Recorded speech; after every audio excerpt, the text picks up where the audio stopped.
Bom, eu quero agradecer a oportunidade de estar aqui apresentando o CPQD nesse evento. Sempre é bastante difícil de falar no final, né? Visto que o evento é tão rico quanto esse, já muita coisa foi dita. Eu procurei trazer aqui um pouco nossa experiência nos últimos anos dentro do setor elétrico, desenvolvendo uma série de projetos, principalmente de pesquisas, na área, muitos deles financiados pela ANEEL, eu peguei a ANEEL, mas também de interações, eventos e outros produtos que a gente já desenvolveu no setor. Bom, inicialmente aqui, só para alguém não conhece ainda, eu dividi a apresentação aqui em 4 grandes blocos. Vou trazer um pouco do CPQD, setor elétrico, os desafios que a gente está vendo, os cenários que a gente coloca, e para agregar aqui ao tema, um pouco do que a gente está vendo na área de geração, transmissão, e um assunto que a gente vem trabalhando muito nos últimos anos, que é a parte do Smart Grid, que é a outra ponta, né? É a geração, a eficiência, do lado do consumidor, do lado da redistribuição. Então, para agregar algo diferente aqui a discussão, no final do evento, eu inseri essa parte aqui também, onde tem a parte de ação distribuída aí bastante presente, uma coisa que está avançando, então eu inseri aqui para colocar, certo? Então vamos lá. Bom, o CPQD, pois originalmente, sempre também me enrosco com isso. Vamos lá, todo mundo se enrosca com isso, não é possível, né? Sempre me enrosco com isso. Então ele tem origem do setor elétrico, no setor de telecom, na parte de, como sempre, PC da Telebrás, que depois de 98 a privatização entrou em outros setores. Então nós viemos trabalhando em vários modelos, e o que eu vou falar hoje, a gente tem muito a ver com esses avanços tecnológicos. Nós buscamos sempre observar o mercado, a partir da oportunidade de pesquisas, projetos, fazer as pesquisas, desenvolver e trazer para o mercado de novo. Então a gente atua muito em projetos de pesquisa, tanto no setor elétrico, como telecom e outros setores, mas também tem alguns produtos que a gente coloca no mercado e cria algumas empresas. Então boa parte das coisas que a gente vai falar aqui vem da nossa experiência nos últimos 15 anos trabalhando no setor elétrico dentro do P&D. E lá dentro, um dos grandes temas que a gente vem trabalhando, né? Ah, vai. Voltou. É sempre assim. E aí você vai mais rápido demais, volta. Final da tarde, perde devagar, mais um clique. Então, para cada setor que a gente trabalha, tem um grande tema que a gente atua. Então, como eu disse, muito daquilo que eu vou falar tem a ver com o setor do Smart Grid, que a gente vem trabalhando aí nos últimos anos. E algumas grandes linhas de pesquisa, e aí já começo a conectar aqui com o que o evento vem falar, que é a parte do sensoramento, muita coisa de sensoramento, comunicação, mais ligados a plataformas, sistemas de informação, equipamento de informações, é um pouco disso que a gente vem fazendo, e a gente vem trabalhando já esse tempo todo, fizemos mais de 100 projetos já nessa linha, uns 25 funcionárias, muitas parcerias, e tanto com universidades como pesquisa. Mas, fazendo uma pequena introdução aqui, falando um pouco de 1, 2, 3, cenários, né? O que a gente tem observado, e acho que isso já foi bem colocado aqui ao longo do dia, né?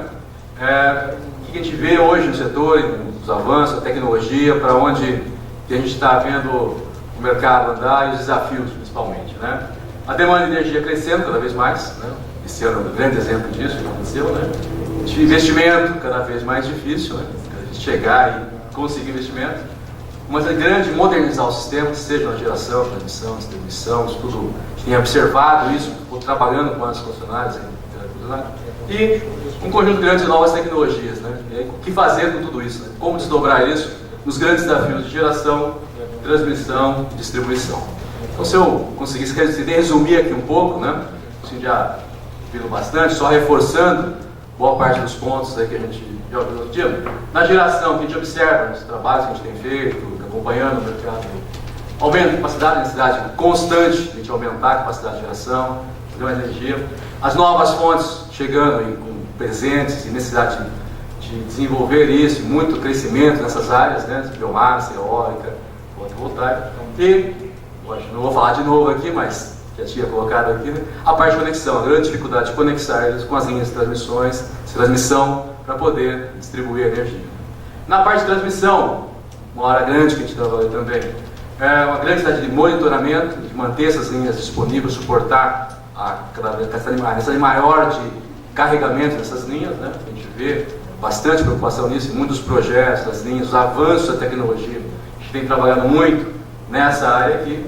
E por último, essa parte nova, é um assunto que a gente tem trabalhando lá, Os grandes projetos que hoje, na distribuição, que trabalham com o Smart Grid, das grandes concessionárias que a gente vê aí, CEMIG, Light, Eletrobras, Parintins, CEL, CPFL, trazendo para o nosso cenário aqui, né, três pontos aqui que mudam bastante, pode, de alguma forma, relacionar diretamente com fontes energéticas, como a gente estava falando aqui, ao longo do dia hoje, é uma agenda de geração distribuída. Cada vez mais parece estar perto do momento, o custo cada vez cai, né, de poder gerar um nível até do residencial. Hoje já algumas cargas maiores, capacidade maior, já há uma viabilidade econômica, a gente está testando e validando isso, né, mas um pouco mais na frente a gente vai ter com certeza a possibilidade de também ter isso nas residências, colocando isso como uma alternativa fotovoltaica principalmente, né. Você mexe em todo esse panorama de geração, transmissão, sendo que a possibilidade de gerar mais perto do que é consumido, né, principalmente no mundo residencial.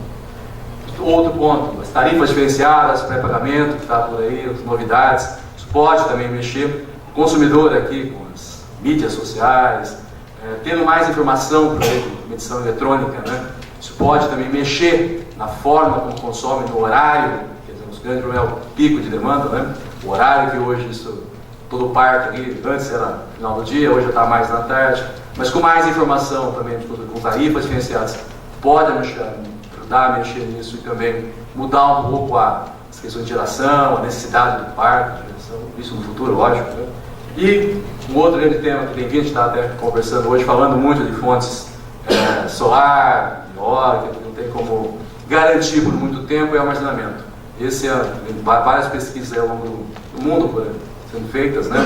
Agora até armazenamento líquido, a gente estava conversando hoje, né?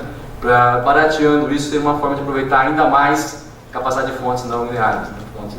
Isso na distribuição já tem alguns projetos, mas se a gente conseguir, quando chegar a hora de ter isso na geração, principalmente de grande porte, seria um grande diferencial ali no setor. Bom, e aí,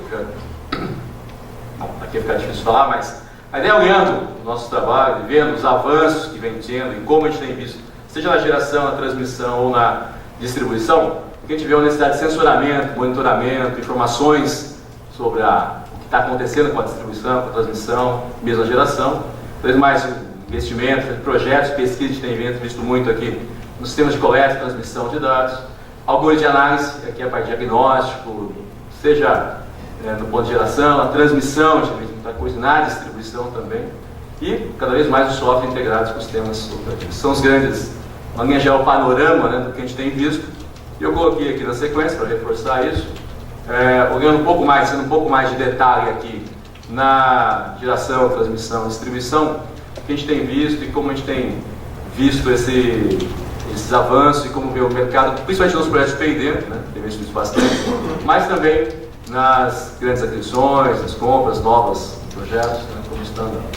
Bom, a parte de geração já foi bastante comentada ao longo do dia aqui. Opa, acertou. O grande crescimento nas fontes eólicas, né, biomassa, fotovoltaico. Esse é um estudo que eu peguei aqui do Maskin, né, um artigo publicado, na verdade, mostrando que nos próximos 10 anos o crescimento muito grande nessa parte eólica, biomassa e os PCHs, de geração. E coloquei aqui para essas fontes, né, os grandes desafios que eu tenho visto, olhando, vendo aí, em termos de aumento da eficiência dessas fontes, mais corrida solar aqui, um pouco disso, e das linhas de transmissão para conexão disso. As linhas de transmissão são um ponto-chave para sincronizar, né, tudo o que acontece em geração. Bom, na transmissão, né, reforçando um pouco os pontos aqui, a gente tem visto grandes avanços e desafios também para a tecnologia nessas áreas, na integridade, que garantia a segurança, né, das pessoas envolvidas, sistemas elétricos, o aumento da vida útil, o uso cada vez maior do aplicativo que já existe, e uma série de necessidades e desenvolvimentos em termos de manutenção preventiva e preditiva. Na disponibilidade, garantir o fornecimento, né, cada vez mais forte, são garantia de desenvolvimento, e a redução de penalidades associadas. E a otimização, né, a otimização dessas linhas de transmissão, pelo aproveitamento de capacidades ativos e respeito aos limites operacionais. Isso é muito importante.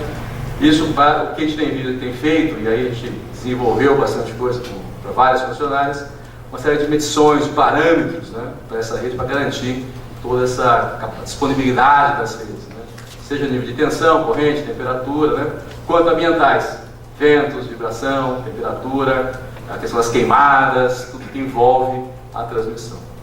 Chegando agora na distribuição, acho que uma das grandes frentes que a gente tem trabalhado lá hoje, e ela pode ser um diferencial grande na matriz até como um todo, os projetos que a gente fez, uma série de, vamos dizer assim, possibilidades que o Smart Grid traz foram testadas. Então toda uma parte de automação, edição, que não é o alvo aqui, mas nós tivemos umas experiências muito interessantes na área do consumidor e da geração distribuída e principalmente da parte de comunicação consumidor e a parte de microgeração distribuída. Esses são os pontos onde os projetos que a gente tem feito, a gente tem observado um impacto muito grande. Principalmente quando a gente desenvolveu e viu no mercado uma série de informações de consumo que podem ser levadas aos consumidores. Então, quando você leva a informação, consegue mostrar como é consumo, estabelecer metas de consumo, consegue mostrar mais informações, isso pode mudar a forma como a energia é consumida e o horário, principalmente, que a energia é consumida. Associando isso a tarifas diferenciadas, a pré-pagamento e a outras coisas que estão em conexão de geração distribuída, eu acho que esse é um dos pontos que pode também trazer um impacto tanto lá na geração. Isso é lógico. À medida que isso evolua, à medida que você tenha mais capacidade, é um custo mais interessante de gerar energia mais próximo de onde consome, né, com capacidade mais baixa, mas em maior quantidade.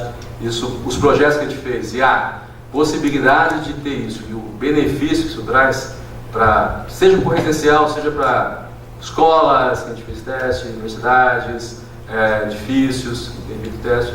Então essa possibilidade de diminuir o consumo, né, nas horas de ponta, somando a isso o armazenamento de energia, são os grandes, trazendo para a parte de geração, que estamos discutindo aqui hoje da matriz, é um ponto bastante interessante. A gente tem começado a colher os dados disso. São projetos de 3 anos que estão terminando esse ano. A gente está começando a colher os dados e fazer as projeções, evoluir isso e ver como isso pode ser importante, principalmente nos grandes centros, muita carga, ajudar no balanço.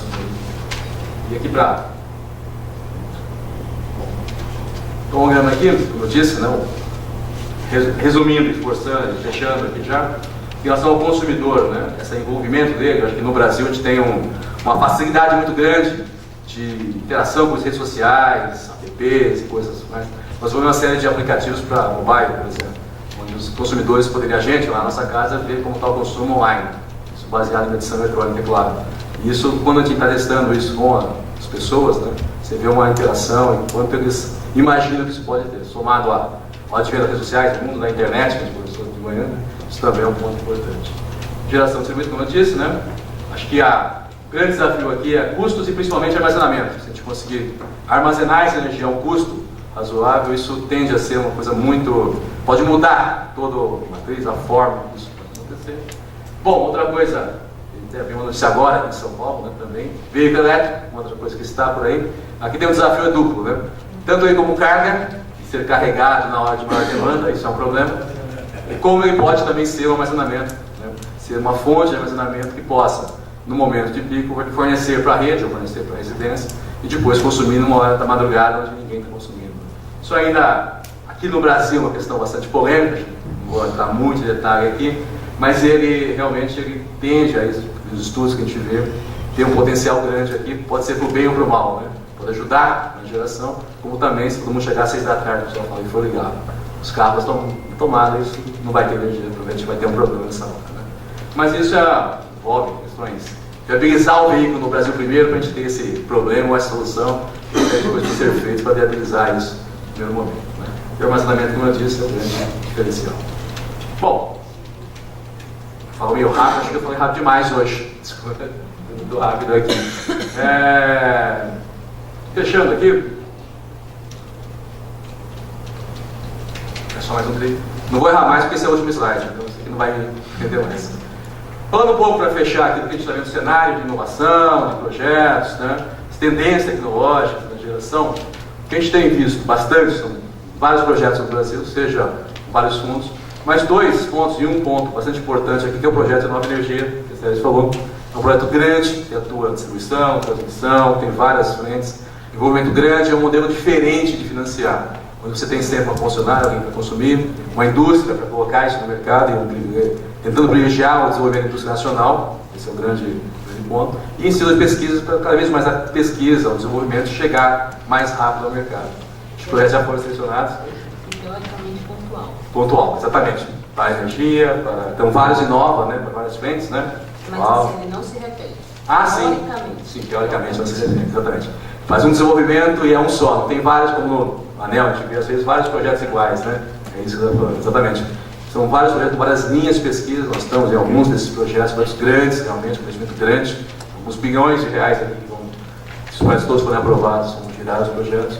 Os projetos hoje eles estão na fase já de serem aprovados e começarem, se possível, ainda esse ano, no governo, bastante interessante. E aí, o PRI ANEEL também continua, a gente vê nos últimos anos a grande diversificação disso, mudança do foco para gerar realmente produtos, para resolver talvez os grandes problemas que a gente falou um pouco hoje aqui, sistemas mais robustos de monitoramento, para problemas recorrentes, né? Oferta de tecnologias aderentes à realidade das redes elétricas portuguesas, soluções do setor elétrico busca convergência para as sociedades integradas. Claro, isso também ajudar a nossa regulamentação, a implantação da regulamentação, a evolução da regulamentação, um setor muito regulado, isso é muito importante. E a gente tem visto lá, até porque a gente trabalha muito nessa área, parte de comunicação como uma parte-chave para isso. Bom, basicamente era isso. Obrigado. Isso foi muito rápido. Estou à disposição. Obrigado.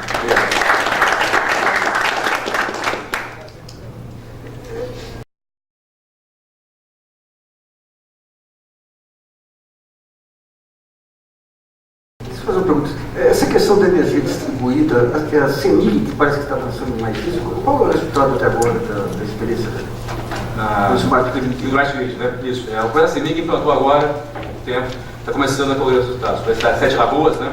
Ela tem um projeto bastante grande de Smart Grid, onde ela avalia todas as frentes. E geração distribuída é uma das frentes. Foi colocado em 2 locais, né? E a gente está avaliando, logicamente, quanto vai consumir, então, e como isso pode ser gerado, o impacto disso na rede. Então, você fala em termos de financeiros ou...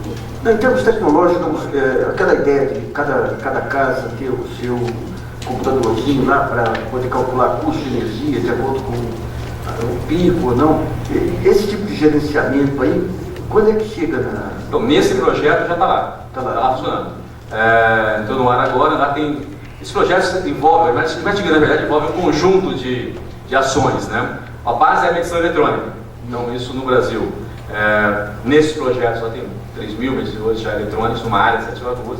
Nessa região foi excluído alguns consumidores, onde já tem os dispositivos, tem aqui o da CEMIG, está aqui, onde ele pode ver o consumo diário dele, a evolução, estabelecer metas de consumo, com vizinhos, fácil acesso, né? Tudo para celulares, tablets, computador. Então, isso está começando agora e vai ter uma pesquisa anterior. Isso, o campo de teste está rodando até o meio do ano, e no meio do ano, agora, em junho, deve fazer uma nova pesquisa e ter os resultados mais práticos disso. Mas a primeira impressão é que o pessoal realmente muda a forma, eles conseguem enxergar. Diferentemente do como é hoje, no final do mês daquela conta e tem que pagar, né? Você consegue estabelecer metas e ver se você está acima ou abaixo da meta. Então você poderia, com isso, projetar um gasto mensal e tentar seguir ele. Então isso, o conjunto de consumidores, os 3 mil estão testando isso. E a geração também, 2 pontos.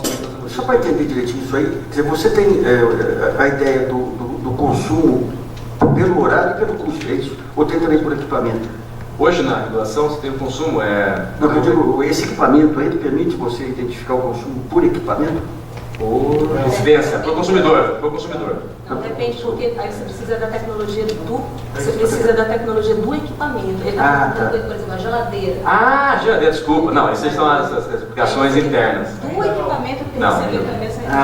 Não, isso a gente chegou a testar em alguns lugares, pensar nisso, mas a disponibilidade de tecnologia no Brasil é muito recente. Mas isso depende do equipamento ou você pode ter um conversor que faça essa... Existem as tomadas inteligentes. Muitos projetos foram feitos, então acho que as tomadas inteligentes.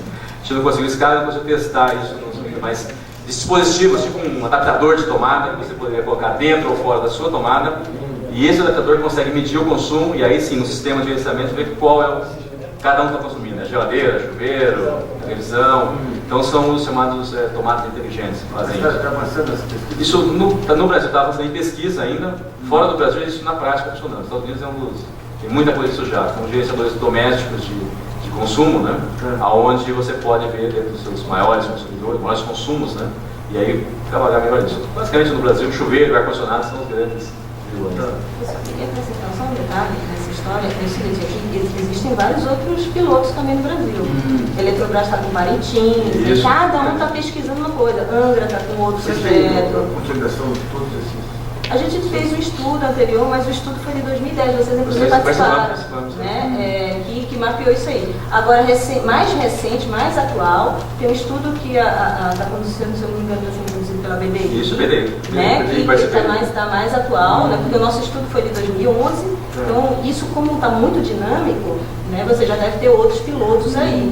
Né? E a ANEEL está muito próxima, mas assim, existem muitos pilotos. Você tem Parintins, você tem Angra, você tem Parintins, Noronha, Rio. O Rio está com Barueri. É um bairro só, mas tem vários. Barueri tem um projeto grande, Noronha também tem um projeto. E aquela questão de sinal de internet na linha elétrica aí, você parece com a fusão a frio aí, fala. Bom, pro bem ou pro mal, eu trabalhei nisso também. Isso apareceu nos anos 2000, eu comecei a trabalhar nessa área, no PGW, os casos do PGW, depois migrando para o setor elétrico no PLC, Power Communication. Isso teve um boom muito grande nos anos 2000, 2002, no Brasil e no mundo. Na prática, o que eu vendo de perto aconteceu, né, foram duas coisas. A tecnologia não amadureceu a nível mundial na hora certa. Então, naquela hora a gente tinha basicamente os modems em casa, a internet era muito ruim, né? E a parte do traçado que tinha lá, e não tinha desenvolvido muito a parte de telecom. Então existia uma janela de oportunidade, se a tecnologia estivesse pronta, os funcionários conseguiriam abraçar. A tecnologia demorou um pouco para chegar, quando ela chegou, daí o mercado já estava ocupado. Então no Brasil e no mundo, tem muito pouco disso para a internet. Tem fora? Tem sim. Mas muito pouco. No Brasil praticamente não andou. Quer dizer que essa sinergia entre empresas de comunicação e setor elétrico não avançou muito? Não avançou. Fizeram alguns testes, ficou nos testes pré-comerciais. Quem mais chegou perto foi em teste pré-comercial. Não chegou a disponibilizar o serviço. Bom, o que eu tenho a colocar com relação àquilo que eu apresentei para a senhora lá atrás e toda a minha saga depois daquele ano e até hoje, o que eu tenho não vou dizer uma crítica, né, mas o modelo brasileiro de pesquisa, ou desenvolvimento, ou industrialização de qualquer coisa nesse setor elétrico é uma panaceia que não resolve nada, né? Nós não conseguimos industrializar praticamente nenhum disjuntor no Brasil, praticamente vem tudo de fora. A ANEEL, junto com seus programas de P&D, só contempla as concessionárias que não querem mexer em nada no seu faturamento. Nesses 4 anos, eu passei em todas as concessionárias praticamente, oferecendo aquele projeto de armazenamento de energia, que está pedido de patente desde 2009, e todo mundo negligencia e não quer nem saber da conversa. Por quê? Porque simplesmente tira toda a perda do sistema da rede atual, né? Então, tirando a perda da rede, como é que vão faturar nas bandeiras tarifárias, principalmente no horário de pico? Então, a ANEEL não contemplou com nenhum P&D. As concessionárias sequer colocaram no plano de P&D deles, porque simplesmente mexe no sistema de faturamento. Ou seja, qualquer P&D para a ANEEL não pode mexer no que está aí. Ou seja, não se pode mudar o status quo do setor. Então, o Smart Grid, por exemplo, é um tipo de pesquisa ad eternum, né? Nós vamos pesquisar ad eternum, porque eu conheço o Smart Grid desde a década de 70. Né, e já tinham equipamentos de controle de carga. Então, é uma crítica e um alerta, principalmente ao CNPq e a CGE, que eu conheço também bastante, na Brasília, que eu estou sempre lá, de que está na hora da gente realmente quebrar os ossos para se fazer um omelete que realmente traga fruto para o setor. Porque o que o Guilherme colocou agora há pouco, nós estamos à beira de um colapso energético por conta do que está sendo feito. Então é só isso que eu gostaria de ter um comentário. A senhora lembrou do sistema de integração de geração universal, e que já foi lá na UFRJ e já está bastante discutido no mercado. Mas ninguém quer saber porque é brasileiro, nasceu aqui, é uma solução local, o que isso deve. Obrigado, secretário. Passar aqui só uma curiosidade minha, essa tomada brasileira é única, é padrão único no mundo? É o único. Tomada padrão novo? Hã? Padrão novo de tomada? Quem foi o gênio que criou isso aí? Agora a Copa vai ser uma festa, aí o pessoal fala muito de Copa. Eu não sei. Mas eu ia obedecer. É. É a solução. No mercado. Ela tem até algum avanço tecnológico para ter aquele formato? Não, o que eu sei um pouco disso. É? O meu BNT que fez depois de outro método. O meu BNT e método fizeram, não sei. O pouco que eu sei, BNT e método fizeram essa marca. Proteger a indústria. Tem uma norma. Mas sempre que É uma você norma. faz algo Quando a gente assim. fez a televisão a cores, É? quando fizemos a televisão a cores, na década de 70, o que nós fizemos? Pegamos o padrão de linha americano e o sistema de cores alemão. Então, para importar a televisão. Seria TV de Eu- E realmente veio a indústria de televisão, veio para cá. Telefone, enfeite. Você pega a TV digital, por exemplo, que tentaram desenvolver um padrão brasileiro, a Argentina incorporou esse padrão e está exportando televisores, o Brasil até agora. O fator Paulo Bernardo. Paulo Bernardo é inesquecível, a pessoa que eu mais penso na vida. Cada vez que dá uma cai a linha aqui, você pensa no Paulo Bernardo. Bom, Luiz. Parabéns aí aos pesquisadores. Eu queria direcionar a pergunta sobre Smart Grid, mas para uma outra linha, não vendo o consumidor, mas falando em segurança energética, a gente tem visto, né, um aumento do mix, né, na matriz energética de fontes intermitentes, sazonais, umas indomáveis, né, então isso aumenta a complexidade na gestão da carga na rede. E imagino, eu já ouvi muita conversa, inclusive do próprio Ernst, falando desse desafio e ele clamando sempre por energia na base. Pergunto, existe algum P&D, alguma linha de pesquisa que a gente possa delimitar quais são os limites, né, que você pode inserir uma energia tipo eólica, qual o efeito dela na rede, nas redes de distribuição, na estabilidade dessa rede? Existe um limite para isso? Eu ouvi uma conversa dessa no início, um operador ONS, equivalente ao ONS espanhol, falando dessa quebra de paradigma, tamanha inserção, né, da participação de eólica na rede lá na Espanha. Sem entrar no aspecto de preço, só no aspecto técnico. Só na rede de distribuição, na inserção dessas fontes diretas na rede de distribuição, é isso? Isso, porque a complexidade de gerenciamento da rede. Isso aumenta bastante. Existe algum limite ou alguma pesquisa nessa linha? Existe pesquisa de estudo de estabilidade chamada. A inserção disso ela mexe na estabilidade da carga. Então, existem parâmetros de rede, de qualidade da energia, né, de como isso entra na rede. E no ponto que ela entra também pode ter problema de baixa pressão, subir a tensão muito alta. Então, tudo isso é feito, isso são feitos estudos, né? E esses equipamentos todos são gerenciados. Então, se sabe, já tiver algum problema, ele tem que cortar a carga e não fornecer para a rede.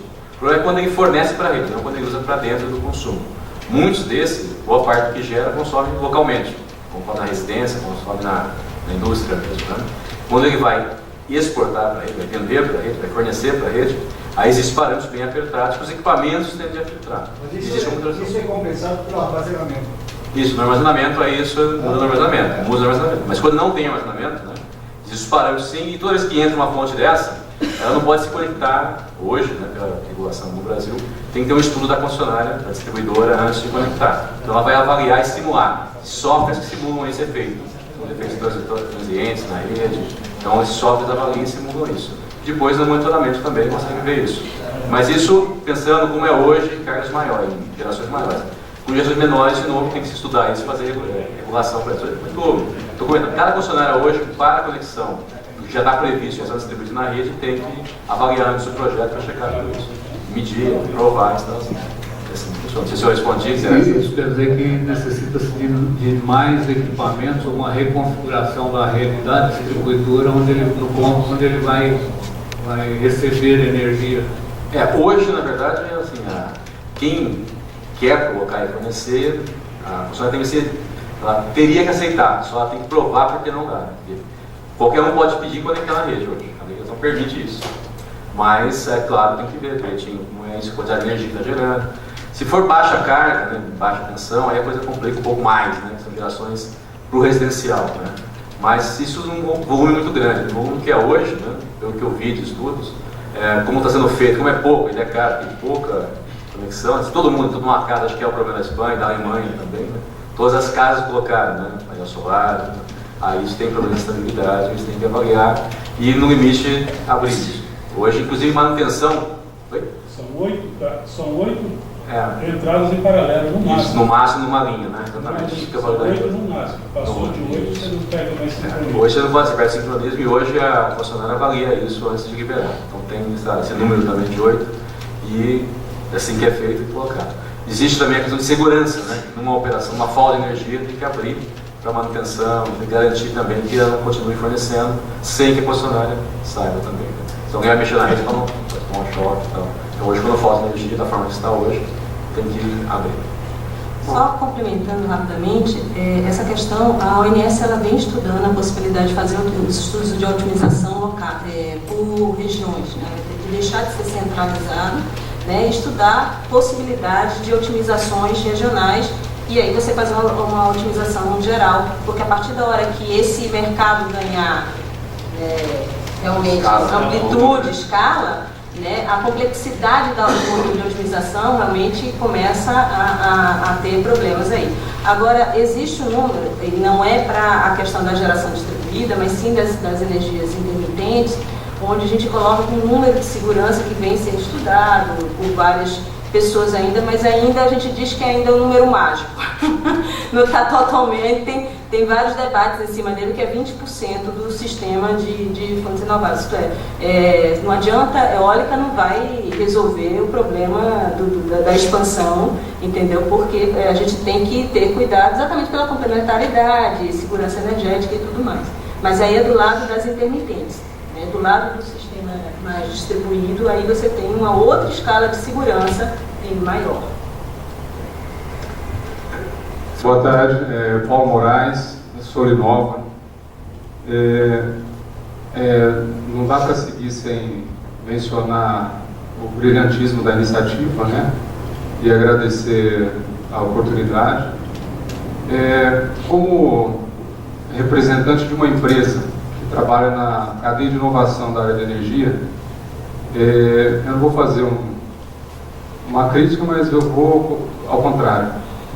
Eu poderia dizer que senti falta, ao longo do dia, de discussões mais focadas nas tecnologias heliotérmicas e na geração de energia solar concentrada, rompendo o paradigma de que a energia solar não é apenas a energia fotovoltaica, mas existem outras tecnologias de geração de energia solar, e não só de energia elétrica, mas também de energia térmica.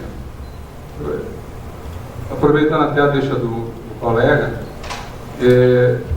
algumas linhas de incentivo à pesquisa dão às vezes a impressão de que é ruim com eles, mas a gente chega à conclusão que seria muito pior sem eles, né, sem essas linhas de financiamento. A Solinova é uma empresa que está engajada em projetos de pesquisa e desenvolvimento e já teve das entidades expostas, apresentadas na apresentação anterior, já teve condição de desenvolver projetos em parceria, inclusive na direção de nacionalização de equipamentos. O Brasil já tem o embrião de um protótipo de heliostáticos.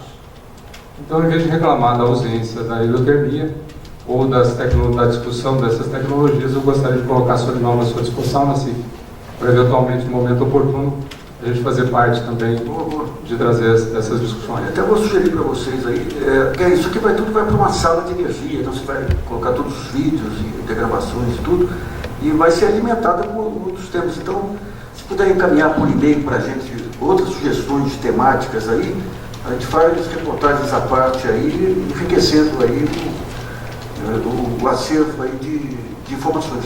Pode conosco nesse sentido.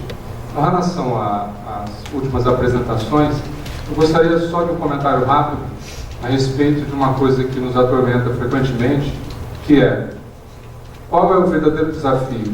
Produzir mais energia ou diminuir o desperdício absurdo que ainda existe, sobretudo na indústria? Então, quase com uma provocação, gostaria que o Alexandre comentasse um pouco nessa direção, de como ele enxerga a questão não do aumento da oferta, mas da diminuição da demanda, combatendo o desperdício, principalmente na indústria. Obrigado. Difícil essa. Bom, a gente vive uma cidade crescente, como eu disse, né? E o problema é como fazer isso, né? A indústria, a capitalidade é muito grande, como você fazer isso, né? É difícil imaginar, cara, assim, como isso poderia ser feito a ponto de conseguir economizar e petizar num ponto que diminuísse a demanda, a pressão por novas fontes. O que eu acho que já é feito e foi feito, muitas ações em termos de diversidade de motores, de equipamentos, né, que são lâmpadas e tal. Agora, não é minha área de especialidade, eficiência, então eu posso estar... Mas o que eu vejo, de uma forma de fora, mais como espectador, não como especialista nessa área, é que todos os setores, né, você tem essa questão da eficiência. E muitas vezes, em relação a equipamentos, máquinas, vai cair no investimento. Né? Como conseguir viabilizar investimento para aumentar a eficiência. Refletindo aqui, né, vejo a grande dificuldade que talvez seja essa, como a gente conseguir investimento para aumentar a eficiência. Isso eu conheço, não é minha área, como eu disse, né? Fontes para isso, mas a gente vai cair nesse problema sempre que eu vejo isso. Eu não conheço muito essa área, então não é muita minha prática. O que eu vejo é, cada vez mais que a gente desenvolve esses projetos e dá mais informação, o pessoal buscando essa eficiência, porque a energia, os custos é alto, né? Eu vejo muita indústria, mas numa indústria, mas de forma geral, né? Como fazer isso, eu nunca estudei muito isso, não posso. Mas essa questão de investimento, eu acho que seja um caminho para a gente tentar fazer isso. Eu acho que os reguladores como ANEEL e Metro teriam que entrar, a gente tem mais propriedade para falar sobre isso. Existe muita coisa de edifícios, eu já vi, alguma coisa, iniciativas de eficiência, de classificar e descer para edifícios. Né? Talvez o caminho seja essa, né? Buscar um selo para a indústria. Pode ser. Tem a ver mais com estratégia, tá? A gente sabe que tem as condições agora dos leilões de energia com relação às linhas de transmissão, né? E por ter trabalhado na elaboração do Atlas Eólico aqui do estado de São Paulo, o Atlas mostrou alguns pontos com velocidade de vento favorável, comercial. Vocês, estrategicamente, sabem se já existe algum projeto para participar dos próximos leilões, sendo que o estado de São Paulo é tudo muito bem malhado aí de transmissão? Olha, isso normalmente, pelo lado do CGE, do MCTI, a gente não investiga isso é mais do lado da EPE e do próprio MME. Mas sim, eles vêm, conforme inclusive eu trabalhei contínuo, então eu posso responder ali. Trabalhei 6 anos no MME, então eu sei mais ou menos um pouco a vivência lá deles. Eles investigam sim, eles fazem esse levantamento agora, e eu acho que em algum momento foi comentado durante o evento a questão de aprender com os erros. E eu acho que é isso que eles estão fazendo. Os primeiros leilões, né, teve aquele problema, né, foi lançado e viram que estava demorando a linha de transmissão, ela não acompanhava, na verdade, né, e aí com isso, por isso é que ele mudou-se a estratégia, né, não no sentido de que vai colocar esse encargo junto com as empresas, mas de dar tempo do planejamento, conseguir fazer essas linhas de transmissão, porque realmente é moroso todo esse processo ambiental, que a gente já discutiu aí ao longo do dia. Mas isso é estratégia EPE e MME, tá? Estou me aventurando aqui, mas é estratégia lá por parte deles. Porque pode ser que já seja o momento do parque eólico em São Paulo. Eu acho que aí é uma questão, mas o parque eólico em São Paulo, você já está próximo da carga. É isso que eu estou falando. Mas aí ele pode concorrer, entendeu? Aí é uma questão de custo, entendeu? De concorrer e participar do leilão. Aí já não é uma questão, é aquela história, a gente mostrou no meu gráfico, quer dizer assim, você precisou apenas do leilão lá de 2009, depois disso você não precisou mais de estímulo no mercado. O próprio mercado, ele conseguiu competir aí no leilão de igual para igual. Entendeu? Depois de um longo período aí de tarifa feed-in, que foi o Proinfa, né? A gente teve todo o período de estímulo, mas aí ele queria um sinal. Quando foi dado o sinal do leilão de eólica, pelo menos é muito uma visão minha, né? Eu acho que assim, a partir da hora que foi dado o sinal, o próprio mercado começou a investir, aí veio a cadeia produtiva e tudo mais. E a partir dos outros leilões você já vê que a eólica competiu de igual para igual. Então o mercado de São Paulo ele vai poder competir.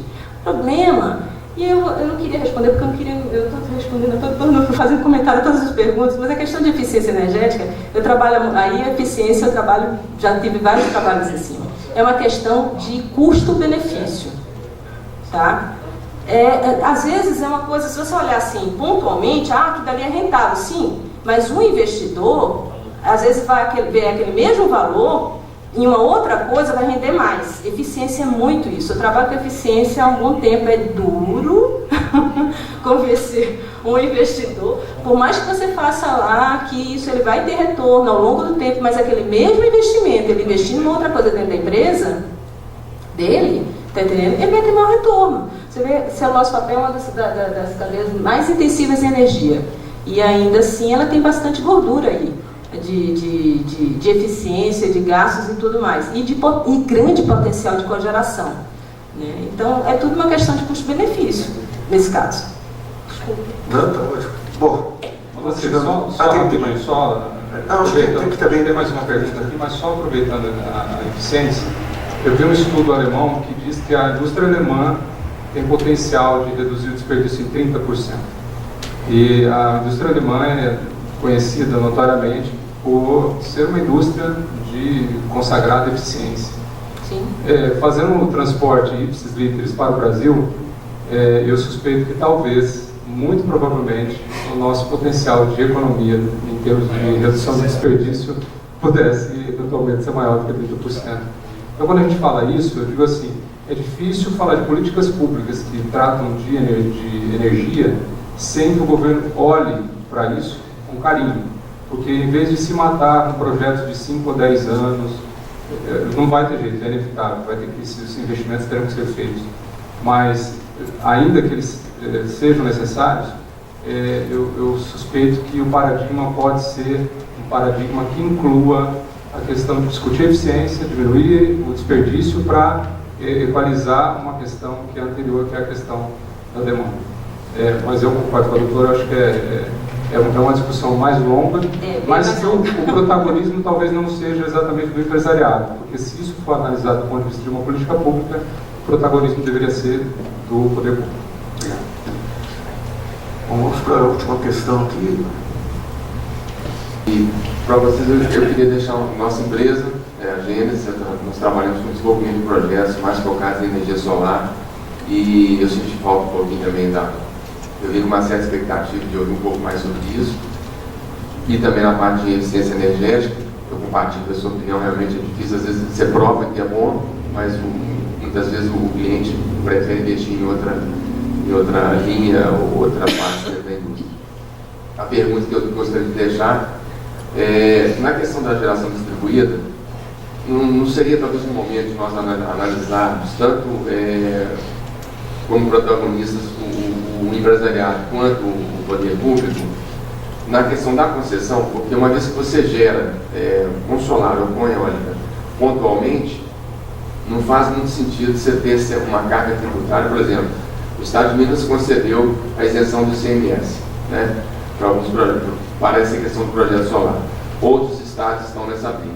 Eu entendo que desde 2007, 2008 e depois de 2012 com a 482, melhorou, avançou, apareceu muita gente que não estava no mercado brasileiro, que agora está atuando, mas não seria o momento de repensar essa questão da concessão, até porque se você conseguir gerar realmente uma rede distribuída, como o exemplo da Semiglass, que são 40 mil telhados geradores com fotovoltaico, você vai aliviar a carga do sistema que hoje existe de suprimento de energia. Então, é uma pergunta que eu repito assim, não seria o momento de a gente repensar essa questão da concessão no país, tanto para o consumidor industrial quanto residencial, e como que nós poderíamos, se existe alguma pesquisa nesse sentido, já que vocês estão fazendo, né, da medição, do consumo, existe alguma coisa direcionada nesse aspecto? Não, eu saiba. Você diz assim, a concessão do ponto de vista, alguém operar essa geração distribuída, é isso? Por exemplo, eu poderia gerar na minha própria casa, são em Belo Horizonte. Hoje, às vezes tem um cara, ele está gerando, ele é autossuficiente hoje, mas na verdade ele tem que pagar alguma coisa nesse aspecto. Se eu estou gerando, eu estou te desonerando de me ceder energia. Então, se eu já estou gerando, se isso ocorrer em várias cidades, como o estado de São Paulo, tem uma demanda grande, o Sul, o próprio Rio de Janeiro, se você coloca isso aí realmente como distribuído no Brasil inteiro, você desonera o seu sistema elétrico. Né? Tá bom, eu precisaria de gerar talvez um mecanismo, uma ferramenta para que o consumidor tivesse acesso a um financiamento para fazer isso ficar mais barato. Mas eu já fiz a conta, para fazer lá em casa fica em 40 mil reais, 30 anos para pagar. Mas não tem problema, se eu tiver dinheiro eu vou fazer, porque vale a pena não ficar no escuro. Então a ideia é como que a gente poderia modelar isso, sabe? Porque a briga é pela concessão. Não, eu tenho a concessão, eu tenho que te entregar. Não, mas eu posso fazer. Então acho que nós precisamos de criar um mecanismo de forma que nós possamos avançar enquanto país, né? Enquanto na questão do problema realmente da matriz energética no Brasil. Eu diria que hoje o que está em fase de estudo de projetos muito no ANEEL. Então na CEMIG tem um projeto, na Eletrobras elas têm um projeto também em Paitins, com vários telhados também, mas avaliar isso, o impacto disso, tanto na rede quanto no consumo. Os equipamentos são caros, como você disse, essa ordem de 20, 40 mil, essa é a ordem de grandeza, né? Então o financiamento disso talvez seja uma das linhas, como foi feito, né? Na Europa, nos países, foi dado um incentivo para isso, na compra, às vezes, na compra é um valor maior, né? Então, esse é o incentivo, fecha mais rápido, mais, né? Eles pagavam mais, quando você vendia, você pagava uma taxa um pouco maior do que quando você comprava, isso aí remunera mais rápido o investimento, né? Acho que conheço várias pessoas assim como você, que estão loucos para fazer isso, está esbarrando na questão do financiamento. Então, aí é uma política que não existe hoje, não conheço, pelo menos, a não ser o que está sendo feito em termos de teste, onde vai ter doado muitas vezes, né, para o consumidor, individualmente a gente cai nesse problema de investimento, né? E, claro, uma das coisas a ser analisada é isso, esses projetos, né, estão gerando informações para mostrar o quanto isso pode gerar, para ver o quanto isso vai dar de impacto também, né? Você não sabe o quanto você vai realmente ter de energia, a eficiência dos painéis de geração, trabalhando de uma forma contínua, né, por um período de tempo, quanto isso realmente pode impactar. Em Paitins, eu acompanhava, mas tenho acompanhado bastante, né? Esse lá a geração é por diesel, né? Eles eram com térmica, diesel para a cidade toda.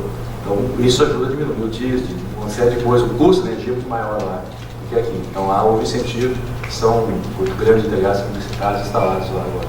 Bom, então para ver esse impacto. Estamos chegando ao final aí um dia muito profícuo. Todo esse material, as apresentações, os vídeos vão estar disponibilizados daqui uma semana mais ou menos na internet, no nosso portal. E quem deixou o e-mail também vai ser comunicado também para como se cadastrar, se quiser participar das discussões, trazer depoimentos, ampliar as discussões. Queria agradecer muito aos dois palestrantes, aos senhores, aos demais palestrantes. Acho que tivemos aí uma boa dose de boa informação durante todo o dia. Muito obrigado.